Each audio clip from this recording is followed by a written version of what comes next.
त्योहार आते हैं, कोई बात हुई, वो व्यर्थ के खर्चे, ये त्योहार मनाते हैं दिवाली का, दीपावली, ये किस लिए मनाते हैं कि भगवान श्री राम सीता जी को लेकर घर लौटे थे। और फिर चलो पहले तो देसी घी के दीप जलाए जाते थे, हवन हो जाता था, वो भी बढ़िया बात थी, लेकिन एक दिन हवन कर देने से बात नहीं बनती। अपना रोज लगावे घी की दीप है, रोज हवन करे वो। और जब सीता जी को घर से निकाला, फिर भी मनाओ तुम उसने, फिर भी दिवाली मना रहे हो। सीता तो घर से निकाल दी गई थी जिसके आने की खुशी में, और वो दीप जलाए गए थे, और फिर वह निकाल दी करते। वो तो दुखी हुई, वहां जंगल में टाइम पास करा बेचारी ने सह परिवार।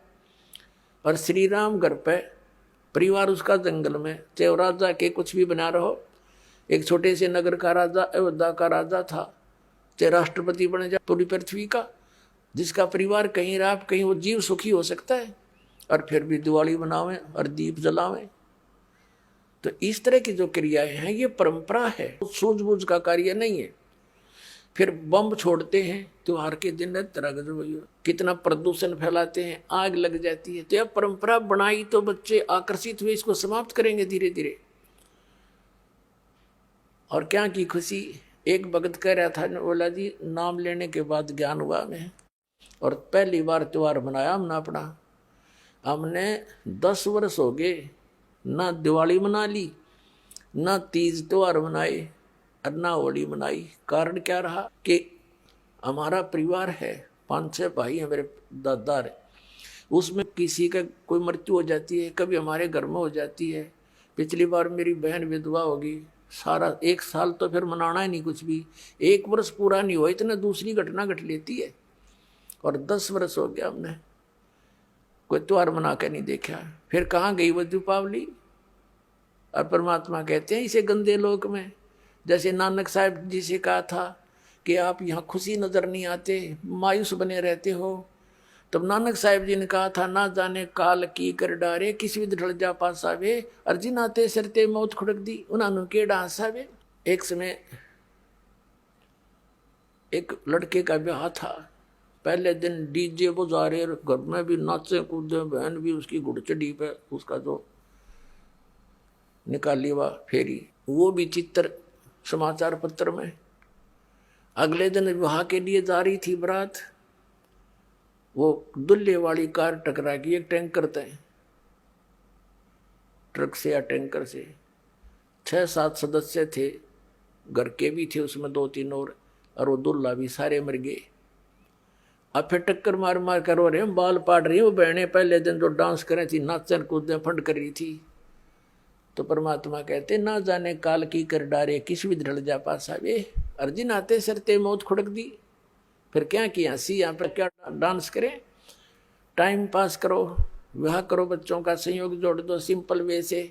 ब्याह तो 2 बालका का होना है, बाकी तो फंड है, हो कितने इकट्ठे कर लो चाहे ना कर लो। तो इस प्रकार हमने इस प्रत्येक परंपरा को रिड्यूस करना है। कहते हैं जगत का पेखना पेख्या, धनी का नाम ना लेखा।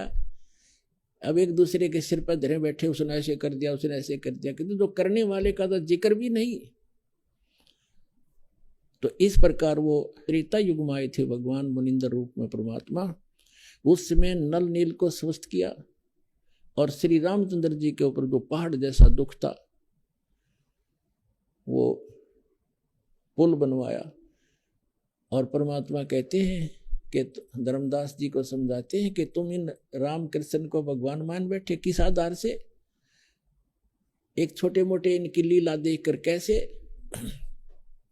कि श्री कृष्ण जी को तुमने राम मान लिया, भगवान मान लिया, कि उसने गोवर्धन पर्वत उठा लिया, गिरिराज बोलो जिसने। और आपके पुराण बताते हैं, आप खुद कथा सुनते और सुनाते हो कि शेष नाग सारी सृष्टि न ठारा, जिसको ऊपर पृथ्वी भी सारे ये लोग ग्रह भी प्रह भी। तो एक पहाड़ के ठाण तो भगवान मान लिया, तो शेष नाग क्यों नहीं माना तुमने परमात्मा।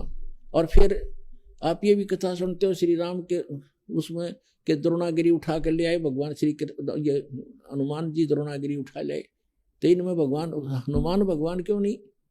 क्या बताते हैं के गोवर्धन श्री कृष्ण धारो और द्रोणगिरी हनुमंते, शेष नाग सब सृष्टि उठारा इनमें कौन भगवंते।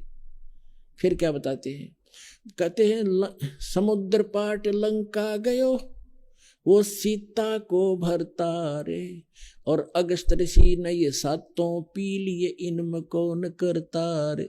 एक अगस्त ऋषि वे हैं जिनमें ऐसी सिद्धि थी कि उन्होंने एक घूंट में सातों समुद्रों को पी लिया था, खत्म खाली कर दिया था इसको। फिर प्रार्थना करी तो वापस उसको छोड़ा था। तो परमात्मा कहते हैं तुम मानते हो कि श्री रामचंद्र जी ने समुद्र पर पुल बना लिया इसलिए भगवान मान लिया। कहते अगस्त ऋषि ने सातों पी लिए थे, वो क्यों ना भगवान माना।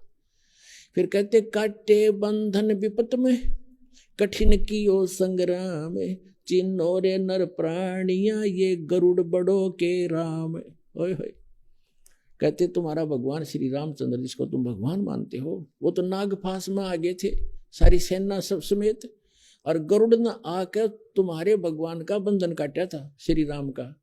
तो गरुड़ बड़ा हुआ तुम्हारा श्री राम बड़ा हुआ, कुछ तब बुद्धि तो काम ले लो। भजन करो उस रब को जो दाता है कुल सबका, भजन करो उस रब को जो दाता है कुल सबका। वो है कबीर इज गॉड, धानक रूप रहा करतार, अनंत कोट ब्रह्मांड का एक रति नहीं भार, और सतगुरु पुरुष कबीर है ये कुल के सरदनार। हम सुल्तानी नानक तारे दादू को उपदेश दिया, जात दुलाहा भेद नहीं पाया वो काशी माए कबीर हो।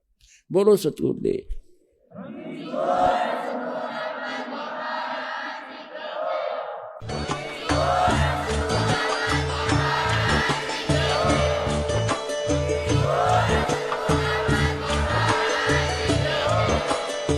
सुन रहे थे जगत गुरु तत्वदर्शी संत रामपाल जी महाराज जी के मंगल प्रवचन। अधिक जानकारी के लिए विजिट कीजिए हमारी वेबसाइट www.jagatgururampalji.org। संत रामपाल जी महाराज जी के शुभ आशीर्वाद से पूरे विश्व भर में 500 से भी ज्यादा नाम दीक्षा केंद्र हैं, जिन पर संत रामपाल जी महाराज जी द्वारा ऑनलाइन निशुल्क नाम दीक्षा दी जा रही है। अपने नजदीकी नाम दीक्षा केंद्र का पता करने के लिए संपर्क करें 8222880541।